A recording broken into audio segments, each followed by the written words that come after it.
అట్లాగే దేశ ప్రజలందరికీ కూడా కొన్ని వాస్తవ పరిస్థితుల్ని తెలియచెప్పాలనేటువంటి ఆలోచనతోనే ఈరోజు నేను కానీ శ్రీధర్ బాబు గారు కానీ లేకపోతే శ్రీనివాస్ రెడ్డి గారు కానీ లేకపోతే మాతో కూర్చున్న ప్రభుత్వ విప్పు గారు లక్ష్మణ్ గారు కానీ లేకపోతే వెంకట్ గారు కానీ లేకపోతే revenue principal secretary CCLA Naveen Mittal గారు కానీ మేమందరం కొన్ని విషయాల్ని స్పష్టంగా రాష్ట్ర ప్రజలకు తెలియచెప్పాలనేటువంటి ఆలోచనతోనే ఇక్కడ మీ ద్వారా ఈ సమావేశాన్ని ఏర్పాటు చేశాం. ఈరోజు రాష్ట్ర వ్యాప్తంగా కంచె గచ్చిబౌలిలోని 400 ఎకరాలకు సంబంధించినటువంటి అంశం పైన పెద్ద ఎత్తున చర్చ జరుగుతాం. సోషల్ మీడియాలో సర్వే నెంబర్ 25లోని కంచె గచ్చిబౌలి 400 ఎకరాలకు సంబంధించి హైదరాబాద్ సెంట్రల్ యూనివర్సిటీ భూములు, ఆ భూముల్ని తెలంగాణ రాష్ట్ర ప్రభుత్వం యూనివర్సిటీ నుంచి గుంజుకొని దాన్ని రకరకాల ప్లాటింగ్ లాగా చేసి అమ్ముకోవటం కోసం ప్రయత్నం చేస్తూ ఉంది అని పెద్ద ఎత్తున ప్రచారం జరుగుతూ ఉంది. సోషల్ మీడియాలో సర్క్యులేట్ కూడా చేస్తూ ఉన్నారు. బట్ వాస్తవాలు ఏంటో ప్రజలకు తెలియాలి. ఎస్, ఒకప్పుడు 2024 13/1/2024 వరకు ఈ 400 ఎకరాలు హైదరాబాద్ సెంట్రల్ యూనివర్సిటీతోనే ఆ రోజు ఉందని యూనివర్సిటీ వాళ్ళంతా కూడా భావించారు. కానీ 13/1/2024 నాడు ఆనాటి ఉమ్మడి ప్రభుత్వం తెలుగుదేశం ప్రభుత్వం ఈ భూమిని 400 ఎకరాలని యూనివర్సిటీ నుంచి తీసుకొని ఐఎంజీ భారత స్పోర్ట్స్ ఏదో తీసుకొని వస్తుందని ప్యాట్రా, బిల్లీరావు లాంటి వాళ్ళని ఈ 400 ఎకరాలు ఇచ్చేశారు. అలాట్ చేస్తే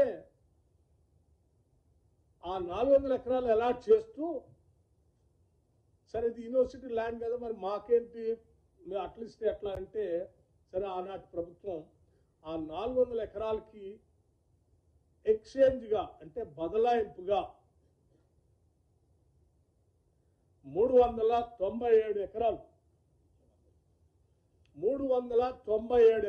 400 ఎకరాలకి ఎక్స్చేంజ్గా బదలాయింపుగా ఆనాటి ప్రభుత్వం 397 ఎకరాలు అదే యూనివర్సిటీకి ఆనుకొని గోపన్పల్లికి అటుపక్కన రాష్ట్ర ప్రభుత్వం ఆ యూనివర్సిటీకి ఇవ్వటం జరిగింది.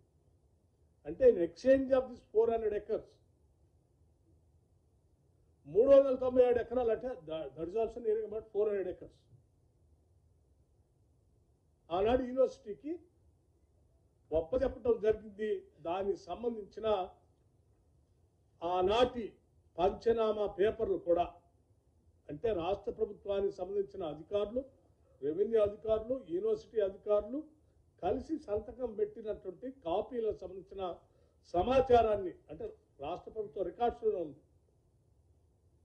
ఈ సమాచారాన్ని మీకు పూర్తిగా అందించాలనే నేను ఈరోజు ఈ సమావేశం మీకు పెట్టి వాస్తవ పరిస్థితులు చెప్పాలి. అంటే ఇప్పుడు మనం మాట్లాడుకునేది, ప్రజలు సర్క్యులేట్ చేసేది ఈ 400 ఎకరాలకు సంబంధించి ఆల్రెడీ ఎక్స్చేంజ్ ఆఫ్ ల్యాండ్ యూనివర్సిటీకి ఆ రోజు ఇచ్చేశారు. అది ఈ 400 ఎకరాలు ప్రభుత్వానికి అప్పచెప్తున్నట్టు, దాని బదులు ఇంకో 397 ఎకరాలు మేము తీసుకున్నట్టు యూనివర్సిటీ అధికారులు, ఆనాటి రెవెన్యూ అధికారులు ఇద్దరు కలిసి సంతకాలు పెట్టించిన కాగితాలు కూడా మీకు మీడియా మిత్రులకి నేను అందజేస్తాను. దయచేసి ఇవన్నీ వాస్తవ పరిస్థితులు ప్రజలకు తెలియాలి. ఎందుకంటే అబద్ధాలు మీదనే బతుకుతున్నటువంటి కొన్ని రాజకీయ పార్టీలు అడ్డగోలు సమాచారాన్ని ఏదో రాష్ట్ర ప్రజలకు ఇచ్చి ఓ తప్పుడు ప్రచారం చేసే ప్రక్రియకి పెద్ద ఎత్తున తెరలేపారు. అంటే వేరే దొరక్క. అందుకే వాస్తవ పరిస్థితులు ఇవ్వాలని రికార్డు తీసుకుని వచ్చి చెప్తున్నారు. పాపం తెలియనటువంటి వాళ్ళు చాలామంది ఇది నిజమైన అనుకొని యూనివర్సిటీకి సంబంధించిన భూమిని రాష్ట్ర ప్రభుత్వం గుంజేసుకుందేమో, దానిపైన చేస్తుందేమో, లేకపోతే ప్లాటింగ్ చేసి అమ్ముకోవడానికి ప్రయత్నం చేస్తుంది అనుకున్నారు. కాదు, రాష్ట్ర ప్రభుత్వం ఆనాటి ప్రభుత్వం సరే ఎక్స్చేంజ్లో ఆ ల్యాండ్ యూనివర్సిటీకి వస్తే యూనివర్సిటీ వాళ్ళు బాగానే ఉన్నారు, వాళ్ళ ల్యాండ్ వాళ్ళకి వచ్చింది. కానీ ఈ 400 ఎకరాలు ఎక్కడ పోయింది? ప్యాట్రా బిల్లీరావు అనేటువంటి ఐఎంజీ భారత్ అని ఒక ఫ్రాడ్ కంపెనీకి పోయింది. అరే ఇది రాష్ట్ర ప్రజల ఆస్తి సొమ్ము కదా, ఈ ఆస్తి ప్రజలకే ఉండాలి, రాష్ట్రాలకే ఉండాలి కదా అని ఆ తర్వాత వచ్చినటువంటి కాంగ్రెస్ ప్రభుత్వం రాజశేఖర రెడ్డి గారి నాయకత్వంలో ఈ అలాట్మెంట్ ప్రైవేటు వ్యక్తులకు అలాట్ చేసినటువంటి భూమి రాష్ట్ర సొమ్ము, రాష్ట్ర ఆస్తి, ఈ ప్రజలకే ఉండాలి. ఇది అటువంటి ప్యాట్రా బిల్లీరావు లాంటి ఐఎంజీ భారత స్పోర్ట్స్లో పోతే ఎట్లా అని వారు 21/11/2006 నాడు ఆనాటి కాంగ్రెస్ ప్రభుత్వం దీన్ని క్యాన్సిల్ చేసింది. ఎవరికి? ప్యాట్రా బిల్లీరావు ఆ ఐఎంజీ స్పోర్ట్స్కి ఇచ్చిన ల్యాండ్ని క్యాన్సిల్ చేసి ఇది గవర్నమెంట్కే ఉంటుంది, ఇటువంటి వాళ్ళ చేతిలో ప్రైవేట్ వ్యక్తులు పోవటానికి వీల్లేదని తీసుకొస్తే వారేం చేశారు?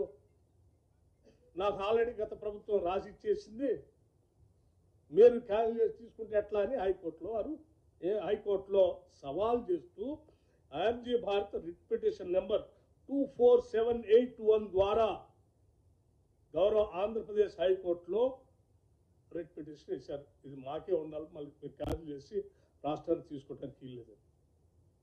అంటే ఒక ప్రైవేట్ వ్యక్తి రాష్ట్ర ప్రభుత్వాన్ని తీసుకున్న ఆస్తిని లేదు నాకే ఉండాలో, నాకు గత ప్రభుత్వం ఇచ్చింది నువ్వు ఎట తీసుకుంటామని రిట్ పిటిషన్ వేసింది.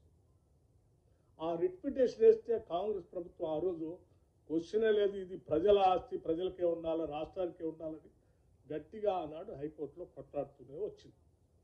సరే, తర్వాత క్రమంలో రాష్ట్ర విభజన జరగటం 2014లో మరి మనందరూ తెలిసిందే టీఆర్ఎస్ ప్రభుత్వం అధికారంలో రావటం. 2014 నుంచి 2023 వరకు 10 ఏళ్ళు అధికారంలో ఉన్నారు.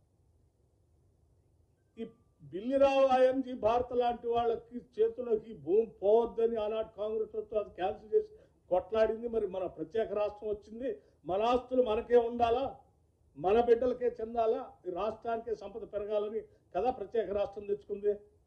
మరి దానిపైన ఈ 10 ఏళ్ళు అధికారంలోకి వచ్చిన టీఆర్ఎస్ ప్రభుత్వం గట్టిగా కొట్లాడి ఆ భూమిని తెచ్చుకోకపోగా గాలికి వదిలేసింది. గాలికి ఎందుకు వదిలేసిందో తర్వాత చెప్తున్నాను.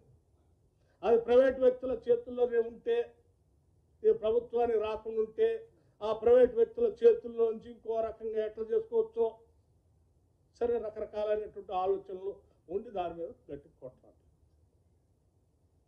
మేము మళ్ళీ ఆ 2023లో జరిగిన ఎన్నికల్లో గట్టిగా కొట్లాడి ప్రజల ఆస్తులు ప్రజలకే ఉండాలా అని చెప్పి ప్రజలకు ఇచ్చి వాగ్దానాలు ఇచ్చి మేము అధికారంలోకి వచ్చిన మరుక్షణమే ఇది ఆనాటి నుంచి ఇది ప్రజల ఆస్తి, ఇది ఏదో బిల్లీరావు ప్యాట్రావు చేతుల్లో పోతే ఇది చాలా వేల కోట్ల రూపాయలు విలువైనటువంటి భూమి, ఇది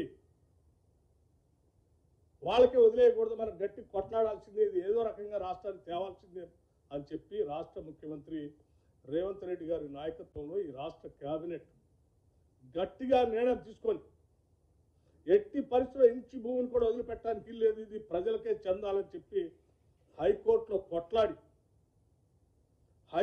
కొట్లాడి దీనిపైన కేసు గెలిచి ఆ భూమిని అంతా రాష్ట్రానికి తీసుకొచ్చారు. ఎస్ఎల్పి నెంబర్ 9265/2024 dismissed on 3/5/2024 అంటే ఆ ప్యాట్రా బిల్లీరావు వేసిన దానిపైన గట్టి కొట్లాడి మంచి అడ్వకేట్ను పెట్టి ఎట్టి పరిస్థితుల్లో దీన్ని రావాలని చెప్పి పోరాటం చేసి తీసుకొచ్చి వేల కోట్ల విలువైన భూమిని రాష్ట్ర ప్రభుత్వాన్ని తీసుకొచ్చి ఒక సక్సెస్ ఈ ప్రజలకు అందించడం కోసం వేల కోట్ల విలువైన భూమిని రాష్ట్ర ప్రభుత్వం తీసుకొచ్చింది.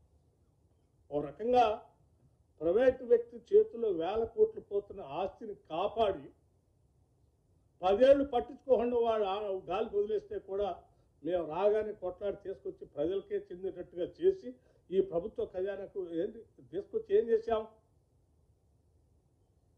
రెవెన్యూ డిపార్ట్మెంట్ నుంచి ఈ రాష్ట్ర ప్రభుత్వానికి సంబంధించిన ఇండస్ట్రీస్ టీజీఐసి చెప్పే ప్రైవేట్ వాళ్ళ చేతిలో పోవద్దని. టీజీఐసి అవుతుంది, రెవెన్యూ డిపార్ట్మెంట్ రాష్ట్ర ప్రభుత్వానికి ప్రజలు.